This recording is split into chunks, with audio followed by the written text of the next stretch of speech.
دوای گفتوگۆی دوو ڕۆژەی حکوومەتی هەرێمی کوردستان لەگەڵ شاندی وەزاری ئابووری حکوومەتی عێراق بڕیاری خەرجکردنی موچەی مانگی حەوت و موچە ڕاگیراوەکانی موچەخۆرانی هەرێمی کوردستان دەرچوو.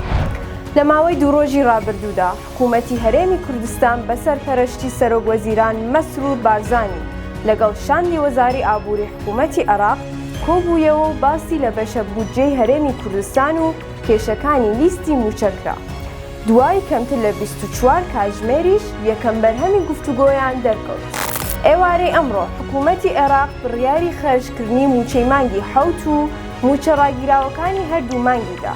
ئەمێش دوای ئەوەی وەزارەتی دارایی فیدراڵ تێبینی لەسەر لیستی موچەی موچەخۆرانی هەرێم هەبوو بۆ وەزارەتی دارایی هەرێم دەیگوت تێبینیەکان زۆر بچووکن و تەنها بیانون. سەرۆک وەزیران مەسرور بارزانی لە ماوەی دوو ڕۆژی کۆبوونەوەکانی حکوومەتی هەرێمی کوردستان لەگەڵ شاندی وەزاری ئابووری حکوومەتی عێراق خۆی بەشداری لە تەواوی کۆبوونەوە گرنگەکانی پەیوەست بە بودجە و موچەی کرد و هەر خۆی بەرگری لە مافی ڕەوای خەڵکی هەرێمی کوردستان کرد.